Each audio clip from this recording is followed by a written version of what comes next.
couple of items for you. Today, as you all know, the President and Vice President will meet with Black leaders from top civil rights organizations.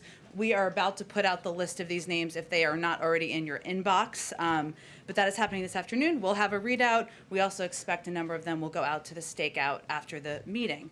Later today, Vice President Harris will also deliver remarks at Howard University on how the Democratic National Committee is expanding their I Will Vote campaign, for which the DNC can give you additional specifics.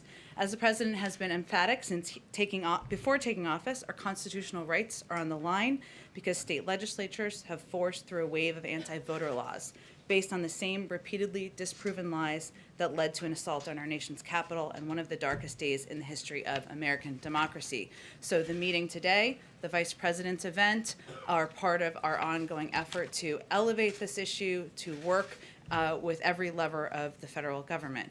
Also wanted to note, as you may have noticed, we've been doing kind of a daily announcement about our competition executive order. So the new announcement that went out today focuses on saving American businesses money on shipping costs. In turn, that will lower prices for American consumers. A lot of American companies rely on railroads to ship their goods domestically and ocean carriers to ship their goods internationally. And both of these industries have grown more concentrated over time. Many freight routes are monopolized because they're served by a single railroad. 3 foreign-owned shipping alliances now control more than 80% of the market. I did not know that. I'm learning something new every day with the competition EOs, which I appreciate. That concentration has contributed to a spike in shipping costs and fees during the pandemic. For example, the index price to ship one container has gone up 8-fold, and shipping container companies have charged companies massive fees while their goods sit at ports. So this executive order takes several steps to address these problems. On international shipping, the executive order calls on the Federal Maritime Commission to crack down on unjust and unreasonable fees and work with the Justice Department to investigate and punish anti-competitive conduct. And on domestic freight railroad, the executive order urges the Surface Transportation Board to allow shippers to more easily challenge inflated rates when there is no competition between routes. Finally, today we also have more doses that are going out to the world. We will ship 500,000 doses of the Pfizer vaccine to Uruguay and 1.4 million doses of Johnson & Johnson vaccine to Afghanistan. In the coming days, we will complete the entire 3 million shipment of J&J doses to Afghanistan, something the President also mentioned in his remarks today. Zeke, why don't you kick us off? Thanks, Jen. Yesterday, the President said he would know more today about what he would do in response to Russian ransomware attacks on U.S. entities. What does he plan on doing?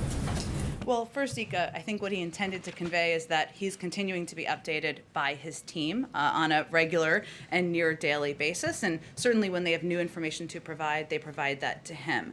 So we are continuing to gather details on if this incident occurred with the knowledge or approval of the Russian government. That's what we're really digging into at this point in time. And while the intelligence community has not yet attributed the attack, and we still don't have new information on the attribution as of today, the cyber community, security community agrees that the criminal group, REvil, that we've talked about a bit in here, operates out of Russia with affiliates around the world. We've been in touch at a high level, as you all know, with high-level Russian authorities, and counterparts, I should say, regarding this incident, and we've continued to send a clear message. If the Russian government cannot or will not act against criminal actors residing in Russia, we will act. In terms of what we will do, I'm not in a position, of course, to discuss operations. That's not in our interest to preview those, but the President sent a clear message to President Putin. We're continuing to send that clear message in our engagements as well.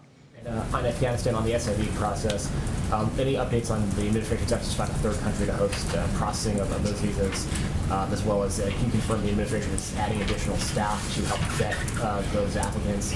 And how long will that take, and how is the administration going to address security concerns among those who are applying for visas here? Sure. Well, one of the areas the President will talk about in his remarks this afternoon is certainly ensuring that we are taking care of Afghan nationals who worked side by side with U.S. forces and the SIV applicants, as you noted, including interpreters and translators. So we have already dramatically accelerated the processing time for special immigrant visas to bring them to the United States. We're working closely with Congress. We're continuing to work closely with Congress to change the authorizing legislation so that we can streamline the process for approving visas, even when they are in a third country. And we have stood up an operation to physically relocate thousands of these Afghans and their families before the U.S. military mission concludes, so that they can wait safely outside of Afghanistan. That operation has identified U.S. facilities outside of the continental United States as well as third countries. Because of security reasons, we're not going to outline in detail at this point where those are, but I can confirm that we will be conducting flights of our Afghan allies to these locations in August, so of course in advance of the timeline of bringing our troops home.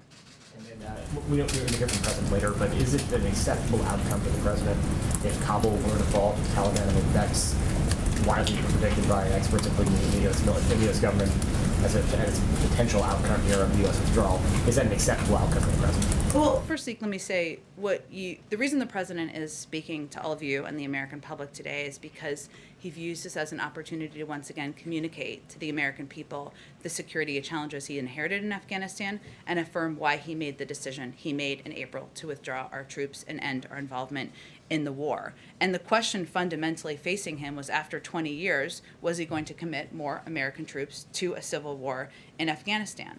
And if we look back 20 years ago, which many people in this room covered when Steve was 9 years old, I'll just by math, we did what we wanted to do, which was we got the terrorists who attacked us on 9/11. We delivered justice to Osama bin Laden. We degraded al-Qaeda's capacity to the point they did not present an active threat to our homeland. He made the decision after a clear-eyed assessment, in part because he's never seen there to be a military end to this war, and also because as we came into office, we had an agreed-to timeline. After May 1st, the uptick in violence was coming this summer. The status quo was not sustainable, and we are still continuing to support diplomatically through security assistance, humanitarian assistance, the ongoing efforts in Afghanistan, including a political negotiation process that's ongoing that we expect the ambassador to continue to return to. So we have always anticipated, Zeke, and the president was very clear about this when he made his speech in April, that there would be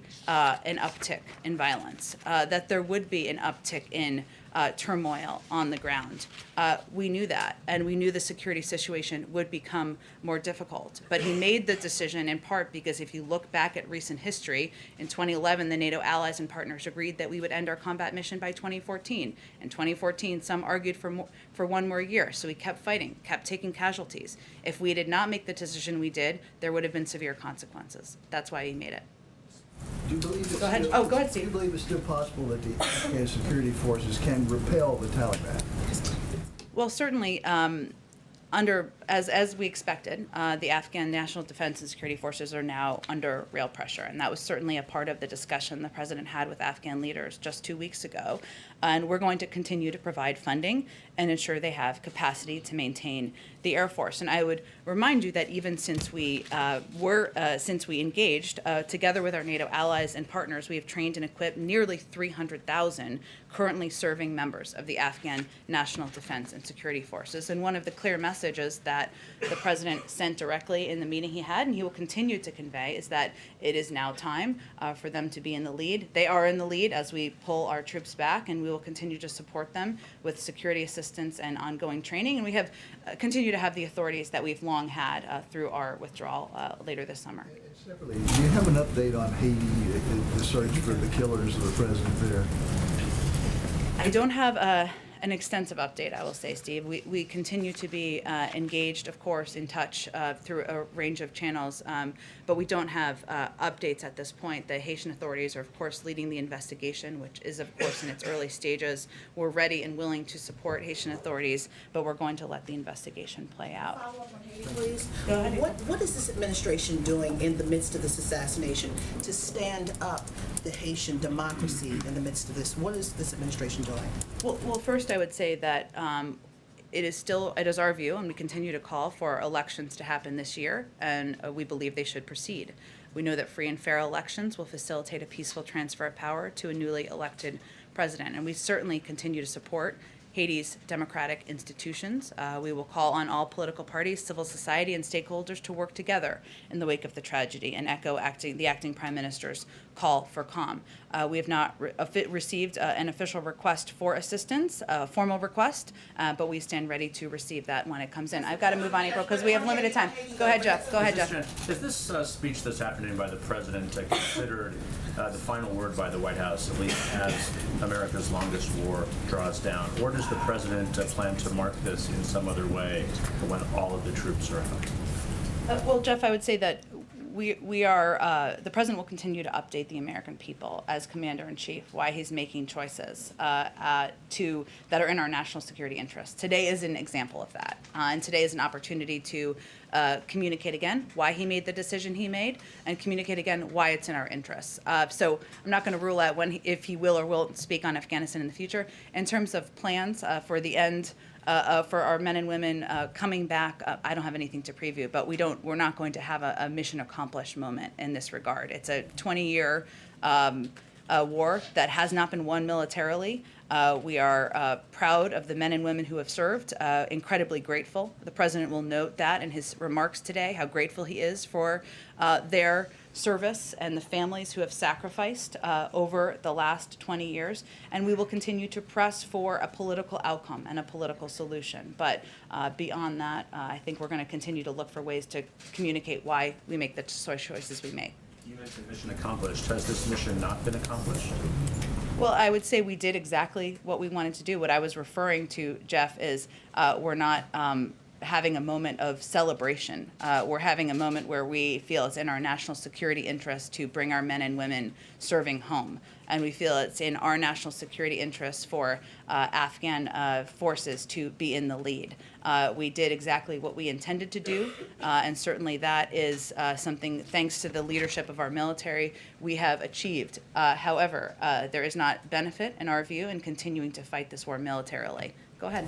Thank you, Jen. If the military withdrawal is 90% complete at this point, why wait until August to finish that? Is there an effort to stall because of this situation and because of the conditions that are worsening?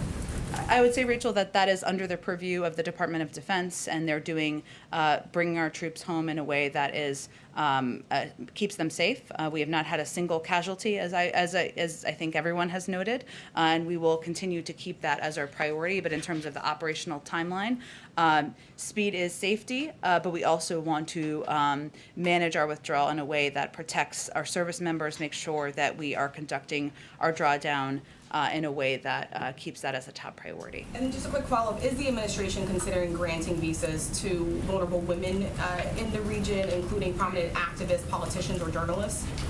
We maintain a range of contingencies and plan for a range of operational options, but I don't have anything to preview on that front. Go ahead. Jen, thank you. If it turns out that the Afghan forces are not equipped and the Taliban has a complete takeover, would the president consider sending U.S. troops back into Afghanistan? I'm not going to get into a hypothetical. Go ahead. Another question on something you briefly mentioned yesterday. Yeah. The president said he would deliver a message to Putin, which he already did last month. So when he said that yesterday, did he mean he has a new message for Putin? And under what circumstances will he deliver that? I think in the context of the Q&A, he meant I'm not going to provide to you an update of the briefing I just received. He had a message to deliver. But that was the context of how he answered that question. Go ahead. Go ahead, Jackie. Thanks. Thanks, Jen. On ransomware, in terms of the Casilla hack, does the administration consider this to be an escalation, given that it didn't attack one entity but hundreds of entities? And does the U.S. consider it to be critical infrastructure in any way, given how it hampered transactions for grocery stores and that kind of thing? Sure. Well, first I would say critical infrastructure, broadly speaking, would perhaps take out an entire economic sector in the country. But that doesn't mean we don't take every cyber attack, every ransom attack incredibly seriously. And as it relates to the impact here, or how we're evaluating it, I should say, there has been an escalation of ransomware attacks over the course of the last several years. It's been a growing and escalating problem that even predates President Biden. And it's not just the United States, it's something that's happening around the world. So we know it's not going to be turned off with a light switch. It's not an up and down. We know that this needs to be ongoing engagement. We'll have to assess over 6 months and 12 months what our success looks like. So that's how we're looking at our impact as it relates to the cyber threats. And then in the conversation with Russia about, enforcing this red line that the president drew at the summit, what concrete asks have we made of Russia in terms of cracking down on actors that are within that state and clearly are attacking our companies here? Sure. I would say the president hasn't minced words, and should he speak with President Putin again, to Wisha's question, he will convey the same message, which is if you do not take action to crack down on criminal actors in your country, even if the government didn't know, we will. We reserve that option too, and that continues to be his clear message. Is there a timeline, though, on that? Have we given Russia, 2 weeks to do something? I'm not going to preview that for you all. And then I want to go to the meeting yesterday between the Chicago mayor and the president. Can you talk at all about the request that she made of the administration in order to crack down on crime in that city? There was a report that she requested federal support. Did that involve troop presence in any way?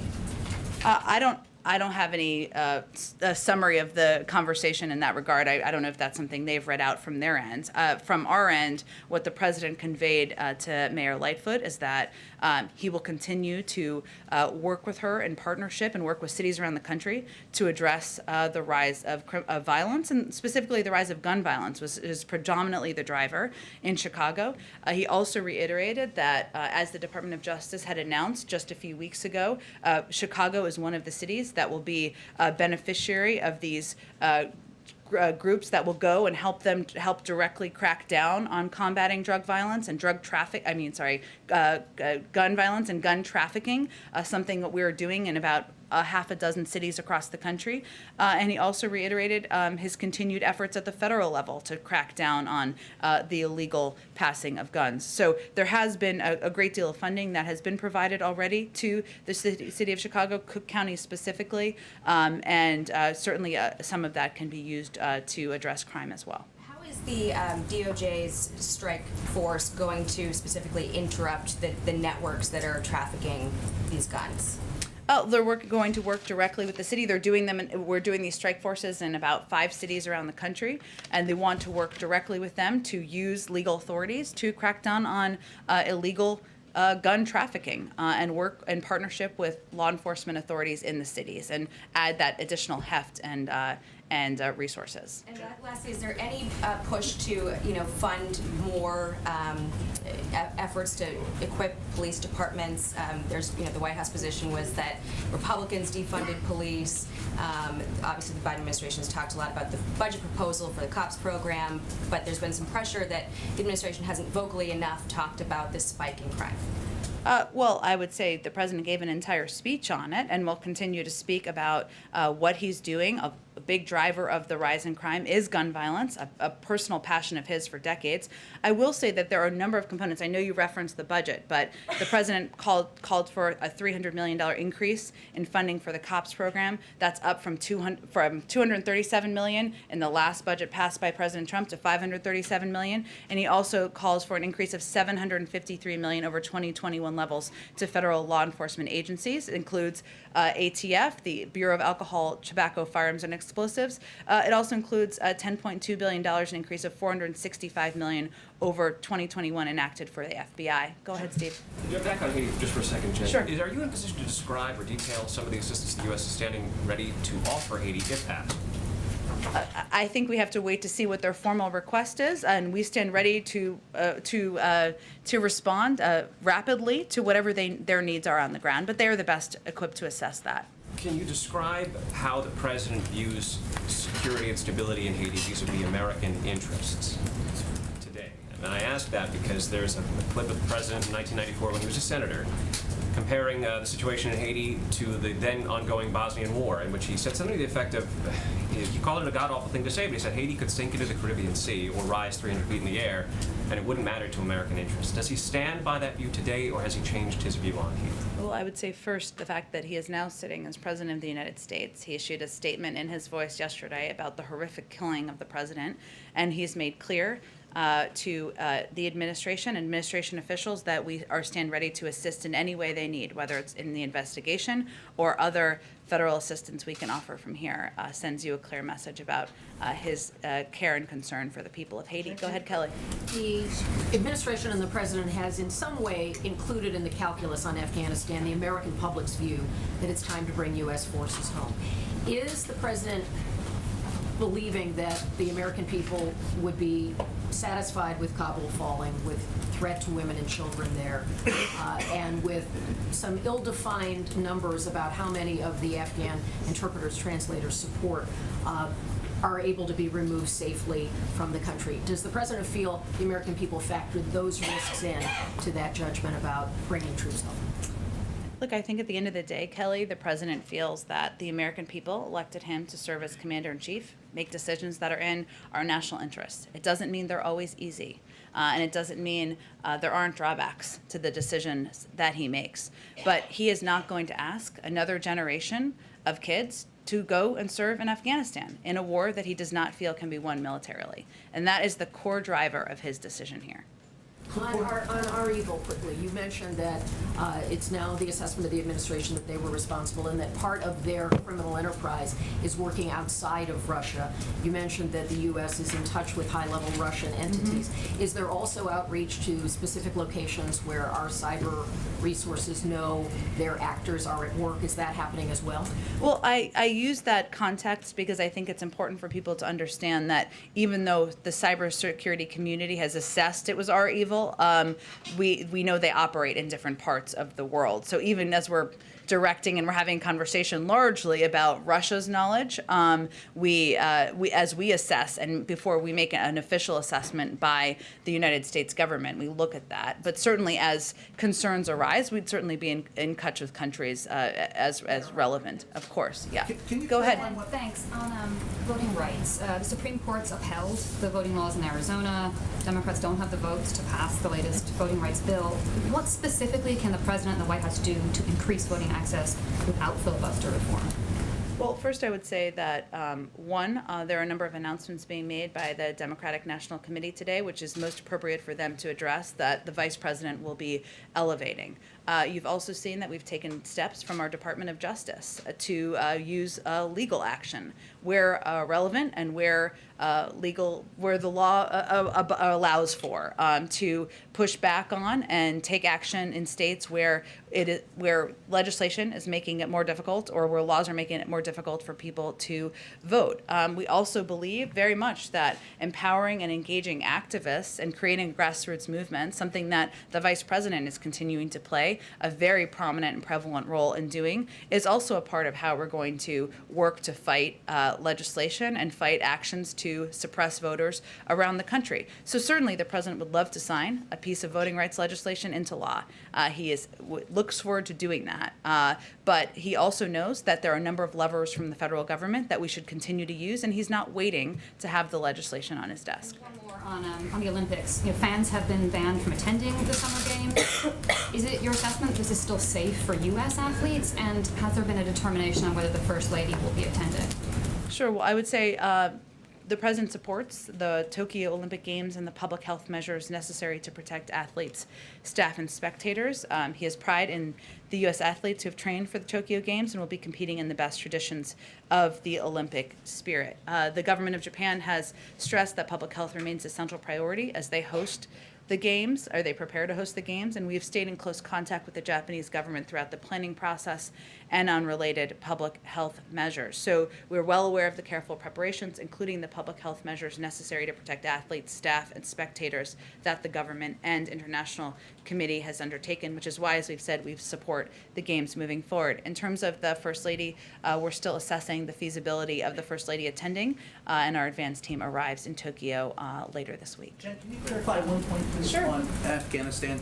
And I guess it's off of Kelly's question, but you said that you all met many times and there was a decision process in drawing down our presence in Afghanistan, yes? That we met many times? I'm not sure what you mean by that. Well, you have discussed this, there is a plan in place. So the question naturally is whether or not, at the end of the day, you're accepting the fact or the possibility that the Taliban could indeed take over Afghanistan. Well, Brian, I again will refer you to intelligence assessments and the fact that the president asked for a clear-eyed assessment at the beginning of this process. And what I can convey to you clearly is why he made the decision. That's also what he'll be delivering an entire speech on just this afternoon. Okay, we got to go on. Go ahead, Mike. Again, Afghanistan. Sure. You and I and a lot of the people in this room will remember early 2009 when the vice president, expressed his opposition to the way that war was being conducted, and his efforts to try to pull back then. He largely hasn't changed his position over the time, if anything, gotten more opposed to it. I guess at the end of the day, does the president think this war was worth it? And will he tell the American people that today, what he thinks about the worth of having conducted this 2-decade war? Well, I think what you'll hear the president talk about today is one, of course, that he is proud of the men and women who served, and he is grateful to the sacrifices that have been made over the last 20 years. He will also reiterate, as I've talked about a little bit, the fact that he believes the United States did what we went to Afghanistan to do. Get the terrorist who attacked us on 9/11, deliver justice to Osama bin Laden, root out the terrorist threat so that Afghanistan could never be used as a base from which to attack the United States and our allies. And he also will talk about what he's done, what we've done as a country to help prepare and assist and provide security assistance and humanitarian assistance to the military in Afghanistan, but also to the people of Afghanistan. But what you'll also hear him say, which I think is important for the American people to hear, is that there would have been significant consequences had we chosen not to bring our troops home. In April, if he had instead announced that the United States was going back on this agreement made, the U.S. and allied forces remaining in Afghanistan for the foreseeable future, the Taliban would have begun to target our forces. The status quo was not an option. Those are difficult decisions you make as commander-in-chief. So you are right. His view has been for a decade or more consistently that he does not feel this is a war that can be won militarily. He does still believe and support the people of Afghanistan, the future of the government of Afghanistan. He supports a political process, something that our ambassador is continuing to engage in, and he will continue to provide and advocate for providing, and he can make this decision as president, humanitarian and security assistance to the people there. So this is not a speech that is going to give a grade. This is a speech that's going to explain clearly to the American people why he made the decision, what the consequences would have been, what assistance we're going to continue to provide, how we're going to help the brave interpreters, translators who served alongside our forces, and also what the counterterrorism factors are here, including the changing threat from Afghanistan, but including the need to take our CT resources, counterterrorism resources, and put them in parts of the world where we have the largest threat. That is no longer Afghanistan. That is other parts of the world, whether it is Syria, Yemen, Somalia, North Africa. That is where al-Qaeda and ISIS is greater. And that's where, as commander-in-chief, he needs to put our resources. Fair to say that he thinks this should have been done a decade ago? I think his view is well publicly known. But again, he has made the decision because he is now president, and he assessed what is in our national security interests. Go ahead. Yeah, shifting gears to a different topic. A USA Today investigation published yesterday revealed that the FBI played a role in locating Princess Latifah of Dubai just before a yacht was raided in the Indian Ocean in 2018. The capture of the princess has outraged human rights activists, given the accounts that she was trying to flee her father's oppressive rule. Two questions: was the FBI assistance appropriate, and does it raise concerns that the assistance, even if provided unwittingly, forced Latifah's return to the family she sought to flee? I understand your question. I'm just not going to have anything to offer you from here, so I'd refer you to the FBI. And one other question. Multiple media outlets, including Politico, ABC, reported yesterday that the White House is seeking to have the bipartisan infrastructure plan on the Senate floor as early as next week. Can you confirm that timeline as being the one sought by the White House right now? Sure. Well, as Leader Schumer has said, he wants to move on both the bipartisan plan and the budget reconciliation resolution, or we're now calling the Build Back Better plan, during the upcoming July-August Senate session. So our understanding is that the process could begin as early as the week of July 19th, given that committees are still finalizing legislative text for both the budget resolution and the bipartisan bill. We, of course, support and would like to see it move forward as quickly as possible, but it would be a mistake to think of July 19th as anything more than the opening of a window, not a deadline. Jen? Go ahead. Thanks, Jen. Two questions. One, Al Sharpton said earlier this morning that he and other civil rights leaders would press President Biden to do more than just put boots on the ground for voting rights, that he'd push for a legislative solution and one that works through or around the filibuster. What does the president plan to say in response? Well, we'll wait for the meeting to take place, and then they'll come out to the stakeout. But I will tell you, the president agrees that that a federal legislation is an important part of protecting voting rights and people's right to vote, which is a fundamental right in this country. He agrees with that. He also believes there's a range of levers that can be used from the federal government concurrently, and that he's not going to wait either, even as federal legislation, even as we're determining what the path forward looks like. But we'll see how the meeting goes, and certainly that will be a central topic. One more question. Sure. Does the White House worry that elevating voting rights to a Democratic issue, a Democratic platform issue, will give Republicans more fodder to make partisan attacks against voting rights? No. Go ahead, Ozma. If I can piggyback off Michael's Sure. question, with the benefit of hindsight, does the president feel that the war with Afghanistan was worth it? Again, I think it's important for people to understand that as President of the United States, he's not here to give grades. He's here to provide context to the American people on why he made the decision he made to bring men and women home from serving, why it's in our national interests, our counterterrorism interests, and the interests of our positions around the world. I understand why you all are asking the question, but I think this issue, the complexity of this issue over 20 years, deserves more context than that. And one quick follow-up. Will there or are there consequences for the Taliban in terms of just the encroachments that they have been making in the country? Consequences from the United States? Well, I would say that right now what we're supporting is a political process, and one where we are hopeful that that can move forward to have a more lasting solution and bring peace and prosperity to the country over the long term. And so that means engaging with the Taliban as a sort of... Well, as you know, we have an ambassador who is engaging or playing a role in these negotiations. Ultimately, it's, of course, between the Afghans and members of the Taliban, but we are engaged and supportive of that political process. Go ahead. Oh, go ahead, Nancy. Thanks. Shortly after the company Didi was listed on the New York Stock Exchange, China blocked the app, resulting in it plummeting in value and American investors losing money. Does this concern the president? And more broadly, does the president agree that regulators should block companies that do not adhere to U.S. auditing regulations from IPOs? Well, I'm not going to comment on this specific company from here, or speak to actions that could be taken independently by the SEC. Broadly, the U.S. will continue to ensure we remain the destination of choice for investors and companies seeking investments around the world, and always protecting Americans' data and our national security. We do think it's essential that all companies that list in the U.S. adhere to high standards of transparency and disclosure, and welcome companies that meet those standards. But beyond that, I'm not going to have additional. Go ahead. Yeah, go ahead, Nancy. On COVID, when will the White House make a decision on reopening travel to certain nations, and what will it be based on? Will it be based on vaccine thresholds, or there's a certain country that you want to open travel to first? Well, as you know, Nancy, there are working groups that are currently engaged and in touch about the criteria that will need to be met in order to reopen. We certainly understand and know that this is a point of frustration for a lot of people around the world, including people who are separated from their family members. We put these working groups together so they could work together directly to assess what the criteria should be on when the travel can be reopened. Go ahead. It's now recognizing Claude Joseph as the leader of Haiti.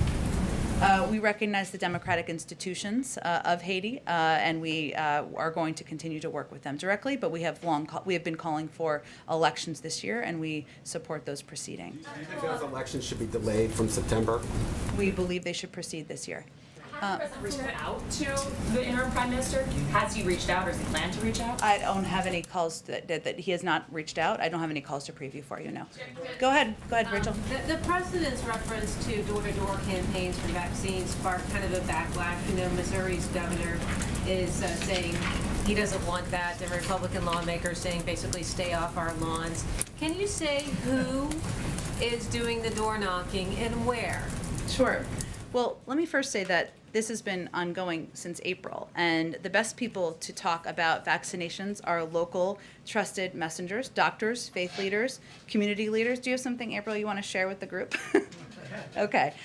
So those are the people who are the trusted messengers around the country, and we believe that we need to empower these individuals to continue to work in communities to make sure people know that these vaccines are safe, that they can save lives. And so these are grassroots voices across the country. They are not members of the government. They are not federal government employees. They are volunteers. They are clergy. They are trusted voices in communities who are playing this role in door knocking. And this is one of the tactics that we've used over the last couple of months, but we've seen, so it's not the only factor, but I would say that we've seen in some states, Alabama, the adult vaccination rate increased by 3.9%. 149,000 additional adults got their first dose in June. In Florida, the adult vaccination rate increased by 4.4%. In Georgia, the adult vaccination rate increased by 3.5%.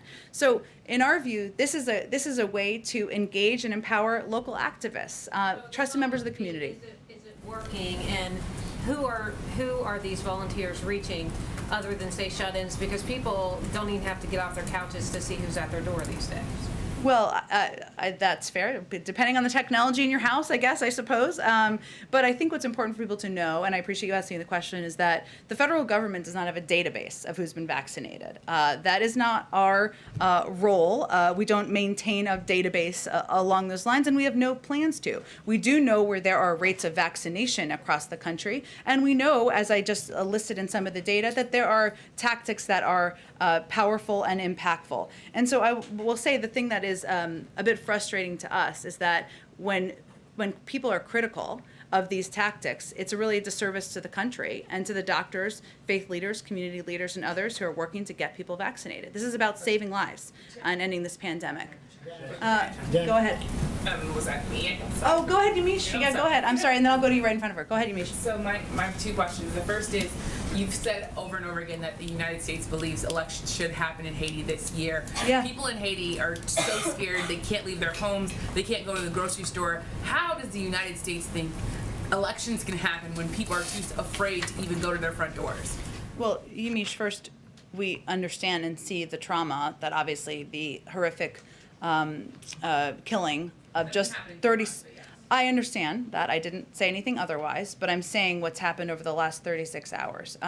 We, again, stand ready to provide support, provide assistance in any way that is formally requested by the government there. We're looking forward to hearing from them on what they would request and how we can help them through this period of time. And we called for an election this year, or we're continuing to call for one, because we feel that supporting democratic institutions, the democratic process, is something that would be in the interest of the people of Haiti. That's why we're advocating for it. We stand by to provide assistance, to provide help in any way possible, as we long have even before yesterday. And the people of Haiti, including human rights activists, clergy members on the ground. They've been saying over and over again for months now that elections aren't possible. I've talked to people specifically who say that they're disappointed in the president's stance on Haiti, that they see him as continuing failed policies that go back to his predecessor, former President Trump. What's the president's response to Haitians who say they are disappointed in him and they don't think that he's really listening to their cries, which are saying that that elections cannot happen? I would say that the message to the people of Haiti is we stand with you.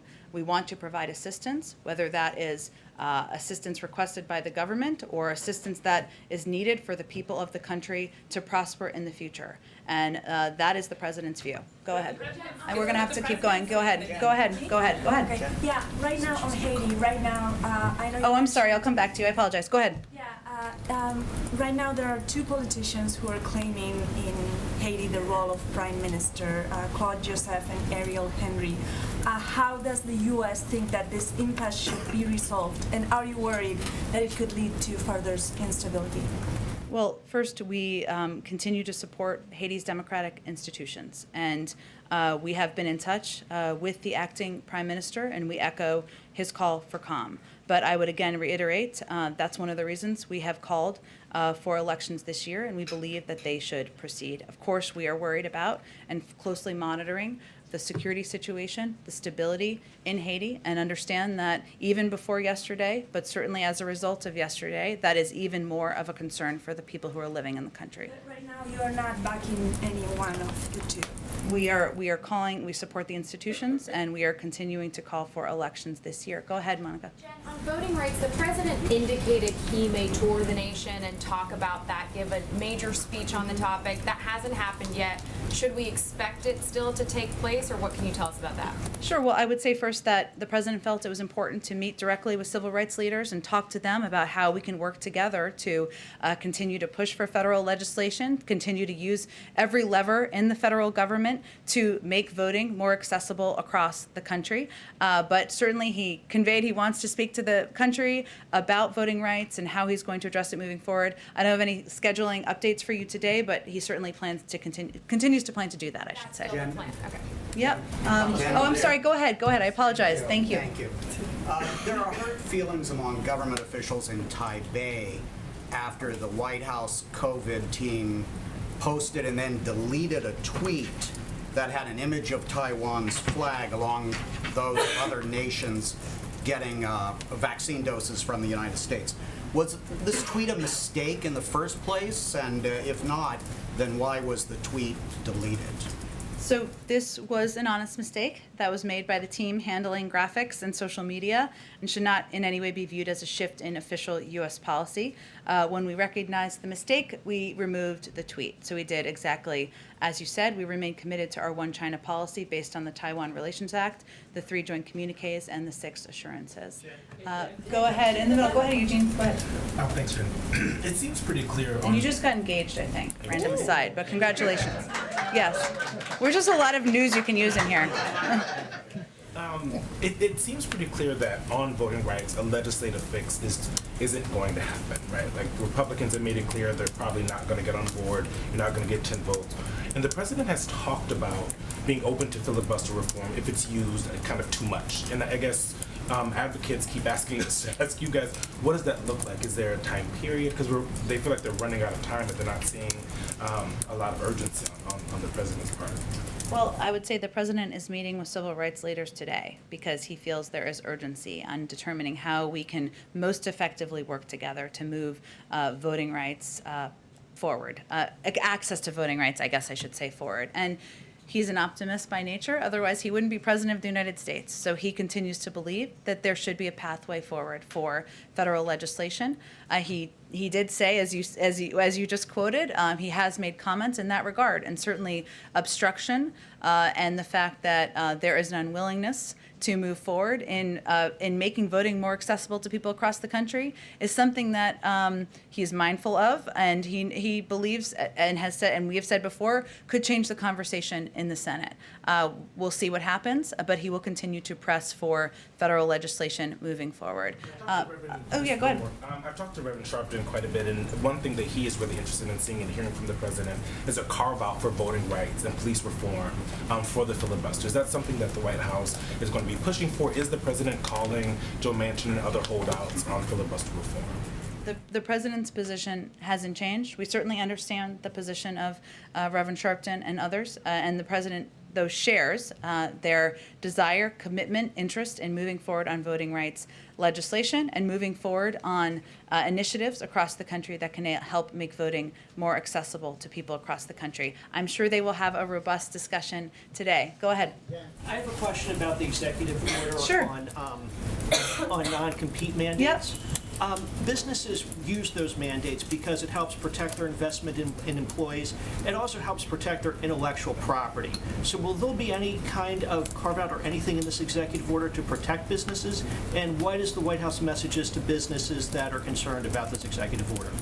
Well, I'm happy to follow up with our team and see if there's anything specifically to your very good question. I will say that the overarching objective with the executive order is to make sure the president is encouraging competition in industries around the country. It doesn't sound right to most people that there are 3 shipping companies that are dominating the market and upping and increasing costs for suppliers, small businesses, people across the country.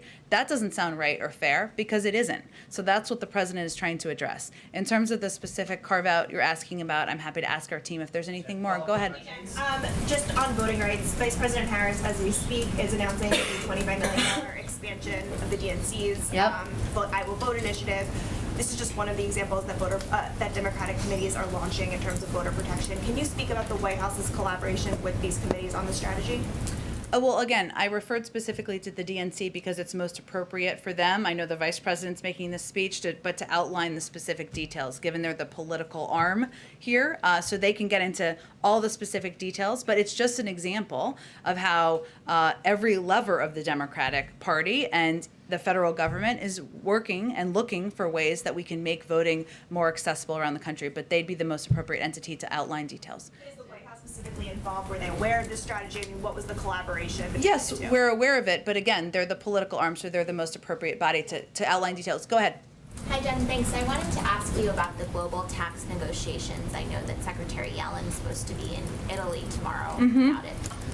Can the White House credibly guarantee to its counterparties in that agreement that you can get something through the Senate and the U.S. will actually be able to enact the legislation that the deal requires? Well, that's something we've proposed, and we're going to continue to press on. And this agreement wouldn't be the case, wouldn't be happening without the leadership of the United States, of Secretary Yellen, and others in the government. So certainly it is very much our desire, our interest, and our commitment to deliver on that promise. I think you're going to have to gather in a moment here. Go ahead, one more. Okay.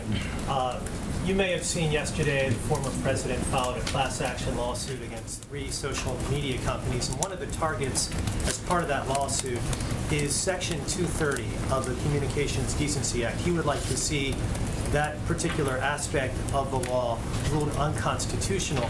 In January of last year, Joe Biden, when he was running for president, spoke to the New York Times, and he said Section 230 should be revoked immediately. Does he stand by the comments that he made to the New York Times last year? I have not spoken with him about Section 230. I remember those comments, and I remember the New York Times article. I'm happy to venture to do exactly that. I will say that as it relates to these lawsuits, it's certainly a decision for the platforms to make. I think it's safe to say that the president spends a lot less time obsessing over social media than the former president. With that, thank you, everyone. Happy birthday, Steve. The East Room for the open press. I don't think we can